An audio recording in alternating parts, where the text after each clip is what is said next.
livro das Crônicas, capítulo 21.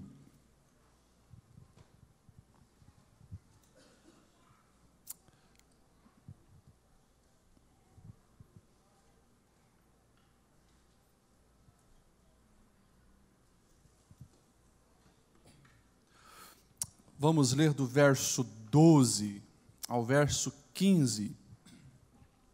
Os irmãos acharam? Amém. Antes de nós lermos, olha bem para quem está do seu lado e pergunta assim para ele: você gostaria de receber uma carta pessoal de Deus?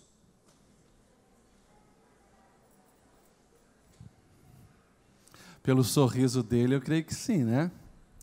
Mas vamos fazer a leitura? 2 Crônicas, capítulo 21, do 12 ao 15, diz assim: Então Jeorão recebeu uma carta do profeta Elias, que dizia: Assim diz o Senhor, o Deus de Davi, seu antepassado. Você não tem andado nos caminhos de seu pai Josafá, e nem de Asa, rei de Judá, mas sim nos caminhos dos reis de Israel, levando Judá e o povo de Jerusalém a se prostituírem na idolatria com a família de Acabe. E ainda assassinou seus próprios irmãos, membros da família de seu pai, homens que eram melhores do que você. Por isso, o Senhor vai te ferir terrivelmente, vai ferir o seu povo, seus filhos, suas mulheres e tudo o que é seu. Você ficará muito doente, terá uma enfermidade no ventre que irá piorar até que saiam os seus intestinos. Amém. Vê se ele ainda quer receber essa carta. Essa carta não. Esse tipo de carta nós não queremos receber de Deus. Nós vamos ver na Bíblia cartas coletivas às igrejas, como Paulo escreveu, e depois João é usado também. Nós vamos ver algumas cartas pessoais, e essa carta que o profeta Elias ele escreve a Jeorão nos chama a atenção. Eu queria que você entendesse quem é esse rei, para que você absorva a palavra que Deus tem para os nossos corações nessa noite. Eu não sei se alguma vez você já tinha lido essa história, ou ouvido falar desse rei, o rei Jeorão. Quantos já ouviram falar do rei Jeorão? Alguns já ouviram falar do rei Jeorão. A Bíblia vai nos dizer que existiram dois reis Jeorão, um no reino do norte e outro no reino do sul. Pastor, o que é reino do norte e reino do sul? Você sabe que depois da morte de Salomão, vem o seu filho Roboão, e ali acontece um racha em todo Israel. Jeroboão se rebela e fica com os reinos, as tribos do norte, 10 tribos do norte. Roboão, filho de Salomão, fica com o reino do sul, Judá e Benjamim. Então, nós vamos ver várias dinastias de reis governando alternadamente nesses dois reinos. Muitas vezes, esses próprios reinos, o povo de Israel brigaram entre eles. Aqui, nós vamos ler essa história do rei Jeorão. E esse rei Jeorão é o rei de Judá, da região sul. Porque no norte também teve um outro Jeorão, que muitas vezes, algumas versões, vai trazer a palavra abreviada, Jorão. Mas você precisa estar atento, porque tinha um Jorão no norte, tinha um Jorão no sul, e de uma maneira até interessante, eles governaram meio que simultaneamente, no mesmo período. Deveria ser um nome comum, ou uma parceria perigosa entre essas famílias que nós vamos ver. Mas, enfim, o que nós, lendo essa história e lendo essa carta, nós podemos entender? Havia alguns profetas e homens de Deus que sempre entregavam os oráculos do Senhor, as mensagens de Deus para a liderança do povo, para aquelas pessoas. Alguns teólogos eles chegam a imaginar que Elias, antes de ser levado ao céu, deixou essa carta escrita. Mas quando nós fazemos uma análise mais minuciosa, nós vamos ver que, bem provável, Elias ainda estava vivo quando ele envia essa carta a Jorão. Ele não havia sido arrebatado ainda. Mas, enfim, quando nós olhamos para essa carta, e como eu brinquei com vocês, iniciando que todos nós queremos receber uma carta de Deus, uma palavra de Deus, né? Contextualizando para a era digital, quem sabe um WhatsApp de Deus, mas a gente precisa entender que muitas vezes o recado de Deus não é apenas bálsamo, consolo ou uma orientação. Muitas vezes a palavra de Deus é de repreensão. A palavra de Deus é uma manifestação da sua justiça. E o tempo passa, o tempo passou, as histórias vêm de cada pessoa e vão, as histórias bíblicas, né, nos mostram isso, que Deus ele não muda, é um Deus imutável e Ele continua o mesmo. Se Deus continua o mesmo, Ele continua justo nos nossos dias. E nós precisamos sim olhar para histórias como essa e se perguntar por que a história de um rei com o nome desse, Jeorão, chegou até mim, aqui em Blumenau, ano de 2019, o que isso tem a ver com a minha vida, o que isso tem a ver com a igreja do Senhor aqui, o que isso tem a ver com a minha família. E eu sempre digo, tem tudo a ver. E a palavra nos garante, Paulo vai nos dizer que tudo que chegou até nós tem um propósito divino para nos ensinar. E a beleza das Sagradas Escrituras é esta, que Deus fez chegar essas histórias a cada um de nós para que, quando eu olho para cada história, eu possa tirar lições, proveito, aprendizado do que o Senhor deseja nos ensinar. E quando eu olho para a história de Jeorão, eu separei aqui pelo menos 3 lições. 3 lições que, olhando para isso aqui, nós podemos ensinar. A primeira está lá no verso 12 e 13, que nós lemos, escritos dessa carta. Dizia assim, então...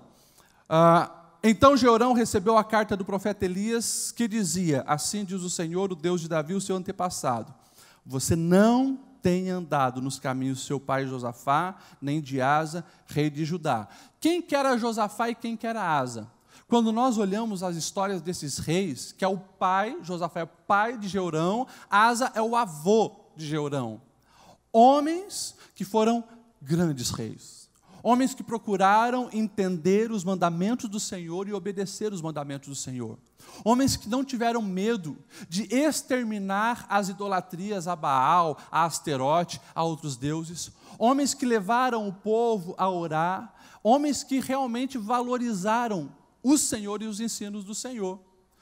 A gente olha na história deles, nós vamos ver que Asa, no finalzinho, deu uma vacilada, porque ele fica doente, e ele não ora buscando ao Senhor, e morre daquela doença. Mas quando olhamos a vida do pai e do avô de Jeorão, nós vamos ver homens que buscaram ao Senhor.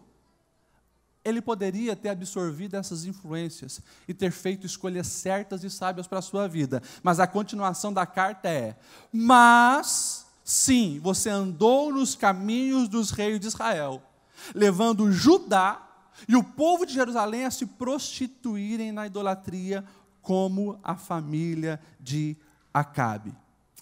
O reino do norte, ele sempre teve reis maus. Desde Jeroboão, que fez o racha, eles começaram a se prostituir, começaram a pegar deuses dos outros povos, e o negócio virou uma bagunça.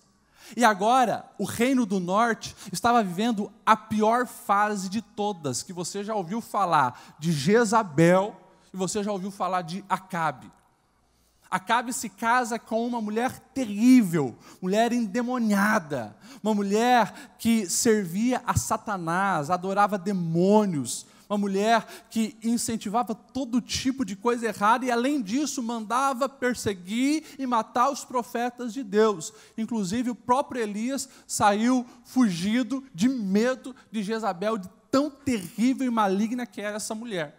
Para você se lembrar, ela é aquela que um dia chega em casa e vê o seu marido, né, como diz o pastor Cláudio Duarte, um marido banana, né, murchinho no canto da casa, olha para ele e pergunta, o que está acontecendo? Você é rei? Por que você está tão triste? Porque eu vejo todo dia aquela vinha tão linda, a vinha de Nabote, e eu desejo possuir, mas ele não quer me vender. Fica tranquilo, que eu vou conseguir ela para você.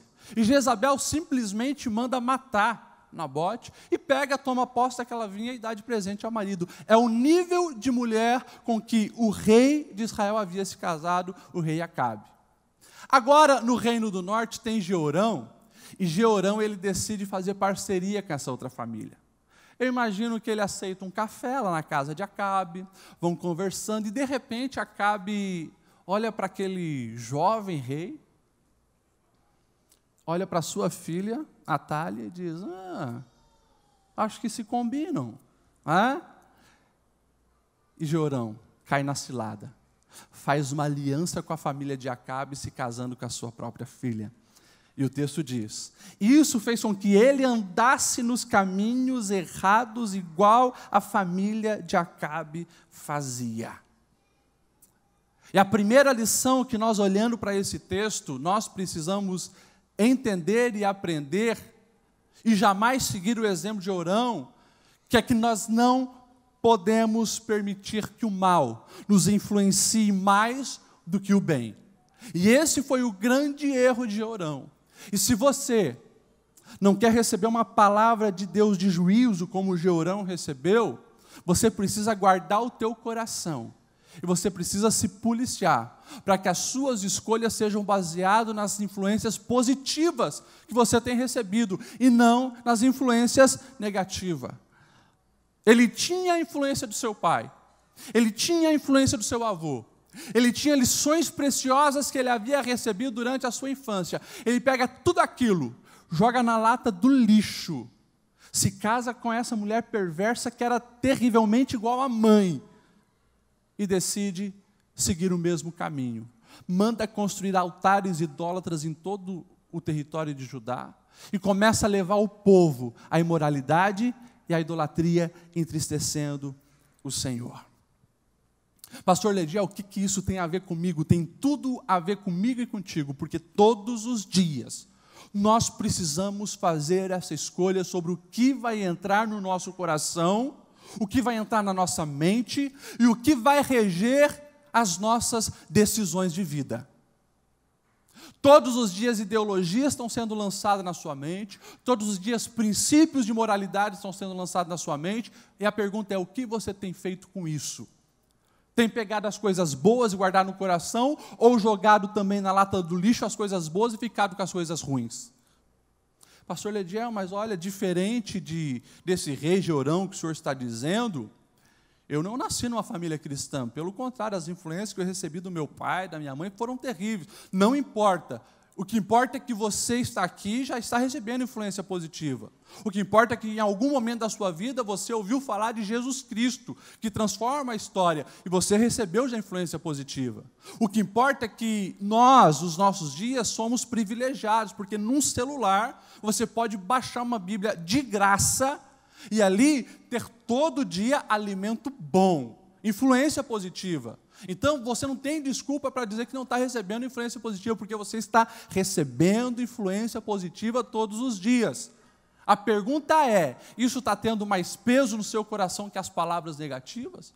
Isso está tendo mais peso no seu coração que as hostes infernais que o tempo todo estão minando ao nosso redor, distorcendo a palavra de Deus, distorcendo a verdade e tentando minar a nossa maneira de ver o mundo, ler o mundo e tomar as decisões para a nossa vida? O sábio Salomão, ele já dizia lá em Provérbios 4:23, acima de tudo que você deve guardar, guarda o teu coração, porque dele procede as saídas da vida. Ou seja, antes de você cuidar muito bem do teu carro, como você tem cuidado, colocar alarme na sua casa, como você tem feito, de proteger a tua carteira, como você tem feito, guarda o teu coração, porque tem muito lixo entrando aí, e isso influencia todas as suas decisões. Não, pastor Lediel, mas eu cortei as amizades com o mundo. Cortou as amizades com o mundo, mas através da internet tem muito lixo entrado na sua mente e está corrompendo a sua maneira de ver o mundo. A geração de hoje é a geração que ama séries de Netflix. Eu estava no 2 Suas Férias, numa roda com os jovens, e nós estávamos, um momento, fazendo aquele jogo compartilha. E cada um tira uma carta e ali compartilha, uma história que marcou a sua vida, uma experiência que você teve com Deus, vários compartilha. E uma daquelas cartas saiu: o que você gosta de fazer em momentos livres? Olha, 95% dos jovens responderam que no tempo livre gosta de assistir séries de Netflix. Pastor Lediel, tem algum problema? É pecado assistir Netflix? Não, não é pecado. Eu também tenho uma conta Netflix. Agora, pecado é você não filtrar os conteúdos e absorver todo tipo de lixo que está lá.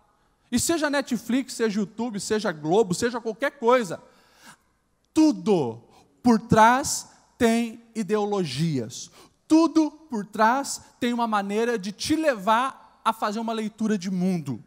Tudo por trás está passando princípios. Essa é a realidade. Só que muitas vezes você está absorvendo aquele conteúdo sem filtrar, sem guardar o coração. E de repente você não ama mais as pessoas, de repente você está frio, de repente você virou um crítico, de repente você está pensando como o mundo pensa, acreditando até nessa ideia de ideologia de gênero e tantas outras coisas. De repente, quando você vê, você está totalmente fora dos princípios do Senhor. E aquilo que está aqui, daqui a pouco, está dominando todo o teu corpo, e você está fazendo as tuas escolhas de vida, baseado nisso, e entrando em caminho de morte, como Jeorão entrou. Então vigia, cuida com as influências, seja esses youtubers que só sabem falar besteira, ou seja uma novela, ou um filme, ou uma propaganda, vigia, porque por trás tem ideais sendo transmitidos. Todos os dias nós precisamos fazer escolhas, o que vai dominar e influenciar o nosso coração, e que nós possamos ser igual o salmista colocou no Salmo de número 1, que todos nós gostamos, quando ele fala sobre o bem-aventurado. A palavra bem-aventurado, você sabe o que significa? Feliz. Feliz. E este livro aqui, ele tem todas as instruções que nós precisamos para ser feliz. Você não precisa ficar comprando esses trocentos livros aí que estão, você pega lá a revista Veja os mais vendidos, e daí você vai ver 10 passos para a felicidade, 50 maneiras de ser feliz no casamento, e tantas outras coisas. Está aqui, bem-aventurado. E o Salmo vai dizer assim, bem-aventurado é a pessoa que não anda no conselho dos ímpios, não se detém no caminho dos pecadores, não se assenta na roda dos escarnecedores, mas antes, o seu prazer está na lei do Senhor, e nessa lei medita dia e noite. Quem faz isso? É como a árvore plantada junto a correntes de águas, que no devido tempo dá o fruto, cujas folhas não murcham, e tudo quanto faz é próspero e bem-sucedido. Não são assim os ímpios, porque eles são como a palha que o vento leva e dispersa. Por isso os perversos não prevalecerão no juízo, e nem os pecadores da congregação dos justos, pois o Senhor conhece o caminho dos justos, mas o caminho do ímpio perecerá. Qual é a sua escolha? Que a sua escolha seja para estar adequado conforme a palavra de Deus. As bem-aventuranças que nós precisamos desfrutar, está aqui, é a instrução da palavra do Senhor. Portanto, vigia o que está por trás do teu coração, o que está deixando entrar, cuidado com as influências. Tem muita coisa boa na vida, mas tem muita coisa ruim. Tem muita gente boa, mas tem muita gente ruim. Cuida quem está influenciando a sua alma, porque senão, você pode ter certeza, você vai receber um recado de Deus da maneira que você não gostaria de receber. O que mais que eu aprendo aqui com a vida de Jeroboão? Não quero as influências do mal que ele recebeu. E um outro erro que ele cometeu para ter recebido uma carta tão dura como essa, ele semeou ódio e semeou violência. O verso 13 da carta, Deus fala algo que ele havia feito. O recado de Deus é: você assassinou seus próprios irmãos, membros da família do seu pai, homens que eram melhores do que você. Se você ler no mesmo capítulo, lá no verso 4, 2 Crônicas 21, verso 4, você vai entender um pouco da história, né? O texto vai dizer que ele se fortaleceu como rei porque ele era o filho mais velho. E quando o seu pai Josafá, ainda vivo, ele distribui algumas cidades para os seus filhos, mas porque Jeorão era o mais velho, ele começa a ser preparado para o trono. No dia que seu pai morre, ele já estava há algum tempo no governo e eles foram que meio reis juntos, simultâneos, o pai e o filho. Mas quando o pai morre, este homem, ele assume todo o controle. E quando ele está forte, ele manda assassinar todos os seus irmãos. O que é isso? O que está por trás disso? Insegurança, medo. porque vê os irmãos como concorrente, não como aliados. Os irmãos são uma ameaça na ótica dele para com o seu trono. Por quê? Insegurança.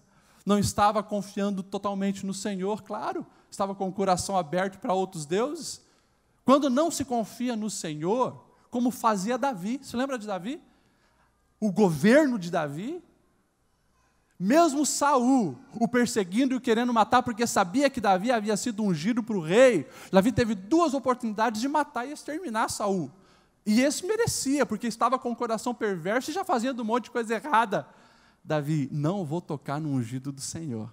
Porque Davi tinha certeza que no tempo certo, Deus daria o trono para ele e ele não precisava fazer coisas erradas. Já Jeorão não. Jeorão estava todo inseguro, e a insegurança sempre vai gerar violência, maldade e assim por diante. Abro parênteses aqui, para falar sobre a nossa vida. A vida do ser humano hoje, inseguro. Está o coração tão longe do Senhor, das promessas que o Senhor deu para ele, de que naquela empresa ele vai prosperar, mas ele está inseguro, ele acha que precisa conquistar tudo com a própria mão. Então ele fica vendo todos como uma ameaça. Daí puxa um tapete de um, puxa o tapete de outro, porque a insegurança gera isso. Já viu cônjuges inseguros?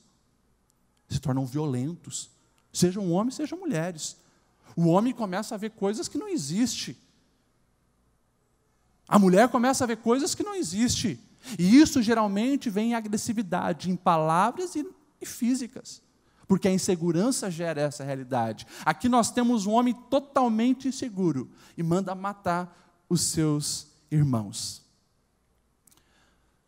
Eu preciso policiar o meu coração para não entrar nesse caminho perigoso. Porque é garantia da palavra. O apóstolo Paulo vai dizer em Gálatas 6 e 7 que tudo o que nós semearmos, nós vamos colher.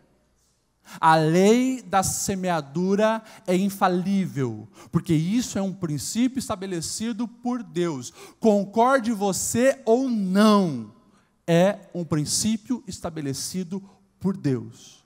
Nós vamos colher o que nós plantarmos. E se você colheu milho, você vai colher milho. Se você plantou feijão, você vai colher feijão. Se você plantou ódio, você vai colher ódio. Se você plantou mentira, você vai colher mentira. Se você plantou calúnia, vai colher calúnia. Se você plantou desavença, vai colher desavença. É assim. É a lei da semeadura.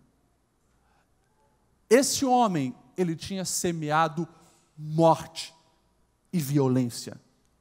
E se você ler o texto, você vai ver que os povos ao redor começam a se rebelar contra ele. E ele começa a colher isso na sua própria vida.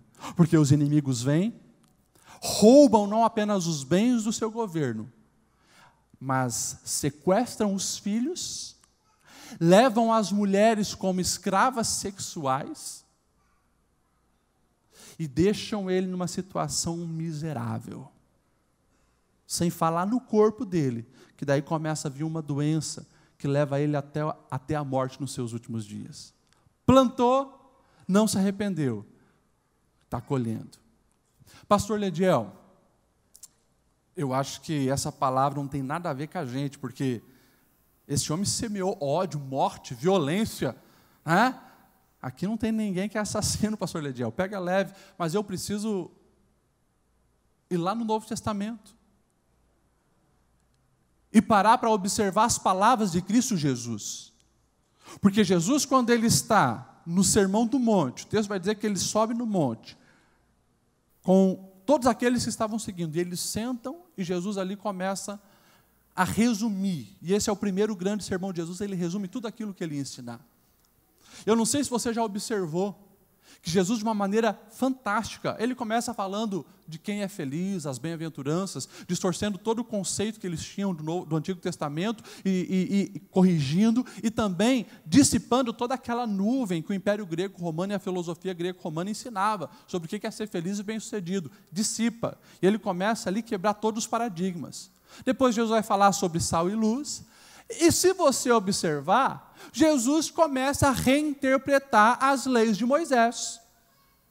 E Jesus começa justamente com não matarás. E é muito forte. Porque quando nós comparamos a lei de Moisés com o que Jesus vai agora dizer que é a lei do Novo Testamento, a lei de Moisés virou fichinha. Virou fichinha. Porque ele vai dizer, olha, a lei mandava não adulterar, eu digo para vocês, se olhar para uma mulher ou para um homem com intenções erradas no coração, já pecou. E daí quando chega no assassinato, que é o primeiro item na interpretação que Jesus faz dos 10 mandamentos, ele vai dizer, vocês ouviram que não deve matar, mas eu digo para vocês que não é apenas pegar uma espada e cortar a cabeça de alguém. Cuidado com essa arma aqui, língua. Porque se você mostrar ódio, rancor, amargura para com seu irmão, algumas versões vai dizer, se você chamá-lo de idiota, raca, maldito, cuidado, porque você já está sujeito ao juízo de Deus. É muito forte o que o Senhor Jesus está falando.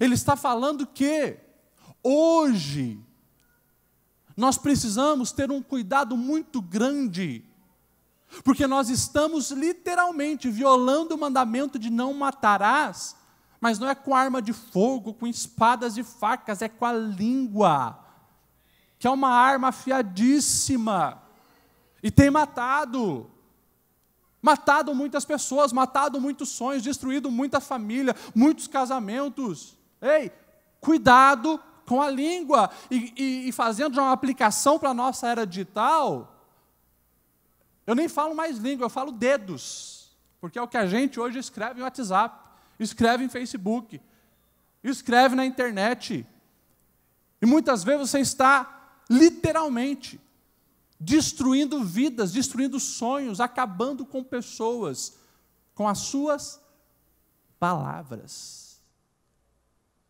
E o Evangelho, ele alerta que isto é caminho de morte. Como vai dizer o profeta Oséias, quem semeia vento vai colher tempestade. Nós precisamos cuidar grandemente sobre aquilo que sai de nós, seja em palavras ou seja em escrita. Tiago, e depois você lê Tiago capítulo 3, e ele vai pegar e comparar a língua como o leme de um navio. O navio é tão grande, mas aquele leme pequenininho conduz ele para onde quiser. E ele diz assim, a língua, tão pequena, mas ela influencia todo o corpo. E no verso 6 do capítulo 3, ele vai dizer, assim é a língua, é um fogo, é um mundo de iniquidade, colocada entre os membros do nosso corpo, contamina a pessoa por inteiro, incendeia todo o curso de uma vida, sendo ela mesma incendiada pelo inferno. Que isso? Tiago, irmão de Jesus, ele chega a dizer isso. Muitas línguas que não se converteram estão sendo influenciadas por demônios, estão disseminando tudo aquilo que o Senhor não mandou disseminar. Cuidado, vigia, a colheita vai vir, a carta do céu está chegando, e o recado não é bom. Precisamos cuidar, precisamos nos guardar, policiar, porque nós fomos chamados para um outro propósito. Jesus, ele deixou bem claro. João capítulo 13, quando Jesus começa, e a gente vai ver que o final do evangelho de João, instrução para os discípulos. Jesus, ele é bem claro em dizer, ei, um novo mandamento eu vos dou, amem uns aos outros. É nisto que todos conhecerão que vocês são os meus discípulos, se vos amardes uns aos outros. Nós precisamos ser o povo do amor, não o povo da língua afiada. Nós precisamos ser o povo que evidencia o reino, não apenas pelas músicas que cantamos, pelo terno que vestimos, pelo biblão que colocamos debaixo do braço e vamos no domingo à noite para a igreja. Nós precisamos ser conhecidos pelo amor. E é isso que nós precisamos semear.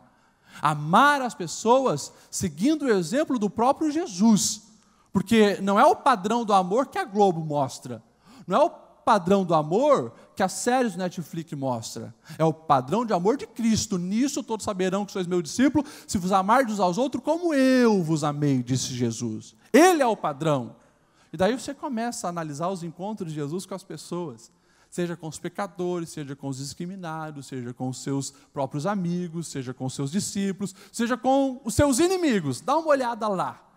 E você vai enxergar um Deus de amor. Semeie isso, plante isso, e você vai estar livrando a si mesmo de receber palavras tão duras do próprio Deus. Para a gente caminhar para o fim, a primeira lição é sobre as influências. Não posso permitir que o meu coração seja mais influenciado pelas influências negativas que positivas. Segunda coisa, eu preciso ter um cuidado muito grande contra tudo aquilo que eu estou fazendo, porque se eu semear violência e ódio é o que eu vou colher, então eu preciso semear amor.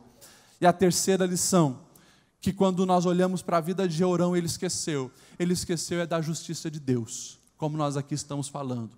Ele esqueceu que um dia a conta chega. E a conta do pecado é sempre mais cara do que você imaginava, muito mais cara do que você pode ou consegue pagar. O verso 14 e 15 do recado de Deus para Jeorão é: por isso o Senhor vai ferir terrivelmente o seu povo, os seus filhos, as suas mulheres e tudo que é seu. Ou seja, você acha que as tuas escolhas erradas que você tem feito hoje vão afetar somente você? Ah, não, eu aguento isso, mas eu quero que os meus filhos vivam melhor. Cuidado, porque aquilo que você está plantando de errado, você vai colher, isso vai influenciar a tua casa e a tua família. Está aqui, palavra de Deus, tudo que é teu, te prepara, Jeorão. E o verso 15 diz: você ficará muito doente, terá uma enfermidade no ventre que irá piorar até que saia os seus intestinos. Aquela versão ali diz: tu também terás grande enfermidade por causa de uma doença em tuas entranhas, até que elas saiam de dia em dia por causa do mal. E está ali, né? Esse versículo da Almeida deixa bem claro: por causa do mal que você praticou. Jeorão, ele caiu num erro grotesco que a nossa geração tem caído: agir inconsequentemente.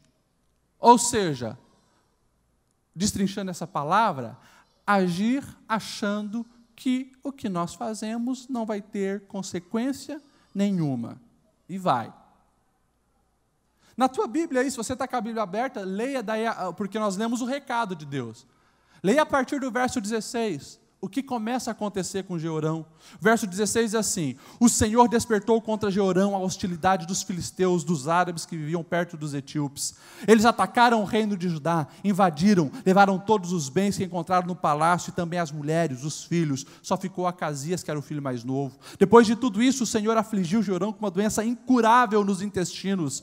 Algum tempo depois, ao fim do 2º ano, tanto se agravou a doença que os seus intestinos saíram e ele morreu sofrendo dores horríveis. O seu povo não fez nenhuma fogueira em sua homenagem, como havia feito para os seus antepassados. Jeorão tinha 32 anos de idade quando começou a reinar e reinou 8 anos em Jerusalém. Morreu sem que ninguém lamentasse e foi sepultado na cidade de Davi, mas não nos túmulos dos reis. Aquela versão diz: morreu sem deixar de si saudades. Olha isso. Que final de vida para esse camarada. Por quê? Escolheu viver a vida de qualquer jeito. Escolheu viver a vida inconsequentemente. Escolheu viver a vida, quem sabe cantando refrão de música, né? Como nós temos visto no nosso dia, algumas canções que diz que nós devemos ver a vida como não se houvesse amanhã. Mas tem amanhã. E o amanhã é a colheita do hoje.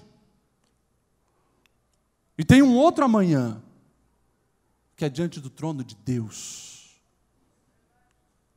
Como o apóstolo Paulo vai dizer em Romanos 14:12, assim cada um de nós prestará conta de si mesmo a Deus. Tenho amanhã. Tenho amanhã. Aproveita a vida? Sim, aproveita a vida, mas fazendo a coisa certa. Não queira aproveitar a vida de qualquer jeito, porque as sementes lançadas hoje darão os frutos de amanhã, e pode ser que você não goste do que vai colher. E depois disso, estaremos diante do Rei dos Reis, Senhor dos Senhores, e Ele vai perguntar: o que você fez com os recursos que eu te dei, com a vida que eu te dei, com as horas que eu te dei, com o tempo que eu te dei, com as oportunidades que eu te dei. E que você não seja um Jeorão, que tinha tudo para dar certo. Já viu que esse cara tinha tudo para dar certo e deu errado? Nasceu num lar bom, nasceu no privilégio de ser um príncipe, nasceu vendo seu pai servir ao Senhor e exterminar a idolatria, nasceu ouvindo boas histórias do seu avô, nasceu tendo a melhor educação, os melhores banquetes, nasceu num ambiente de segurança, mas deu errado, porque deixou que o mal entrasse e o contaminasse. Diferente de Daniel, tinha tudo para dar errado. Viu a sua cidade ser destruída, foi separado dos pais ainda jovem, levado para a Babilônia para lá servir o rei. Mas Daniel decidiu não se contaminar com os manjares do rei, permanecer fiel ao Senhor. Tinha a escolha, o bem ou o mal. Ele escolheu servir ao Senhor de todo o seu coração. E dá uma história na lida de Daniel, você vai ver que passa reis, passa impérios, e ele continua lá, glorificando o nome do Senhor, sendo próspero e fazendo a diferença. O nosso fim também vai chegar. E eu já tomei uma decisão, não quero que o meu fim seja o fim de Jeorão. Quando eu me for, eu quero deixar saudade. Quando eu me for, eu quero deixar um legado. Quando eu me for, eu quero chegar diante de Deus apresentando os trabalhos que o Senhor me confiou. Quando eu me for, esse Senhor, que é um Senhor duro, e se você ler a parábola dos talentos, você vai ver que Ele vai cobrar, e Ele vai querer saber o que eu fiz com os 11 talentos que Ele me deu. Eu quero apresentar: Senhor, está aqui as vidas, está aqui os meus dias, está aqui onde eu gastei as minhas forças, está aqui, está aqui. Que nós possamos levar a sério essa verdade e não ser um Jeorão. Deus é um Deus gracioso, é um Deus amoroso, mas Ele continua sendo um Deus justo. Não se esqueça disso. Jeorão se esqueceu disso e se deu muito mal. Pastor Lediel, mas o senhor está lendo no Antigo Testamento. E como tem aquela geração da super graça, nós vivemos no tempo da graça. É? Posso finalizar lendo algumas cartas do tempo da graça para você? Dá uma olhada em Apocalipse 2 e 3. As cartas das igrejas. Éfeso, contra você, porém, eu tenho isto: você abandonou o seu primeiro amor. Lembre-se de onde caiu e te arrependa. Pratique as obras que praticava no princípio. Pérgamo, tenho contra você algumas coisas. Você tem aí pessoas que se apegam aos ensinos de Balaão, que ensinou lá o Balaque a armar cilada contra os israelitas, induzindo-os a comer alimentos sacrificados a ídolos e a praticar imoralidade sexual. De igual modo, você tem também os que se apegam aos ensinos dos nicolaítas. Portanto, arrependa-te, senão virei em breve até você e lutarei contra eles com a espada da minha boca. Tiatira, contra você eu tenho: você tolera a Jezabel, aquela mulher que se diz profetiza e com os seus ensinos induz os meus servos à imoralidade sexual e comerem alimentos sacrificados. Sardes, conheço as suas obras, você tem fama de estar vivo, mas está morto. Esteja atenta, fortaleça o que resta e o que estava para morrer, pois não achei as suas obras perfeitas aos meus olhos. Poderia ler aqui todas as cartas. Você vai ver que Deus, sim, é gracioso, é amoroso, mas Ele continua sendo justo. E nós não podemos brincar com a justiça de Deus. A conta vai chegar. E que não estejamos com saldo negativo. Se coloque em pé nessa noite. Nós vamos orar. Deus nos chama para viver os seus propósitos.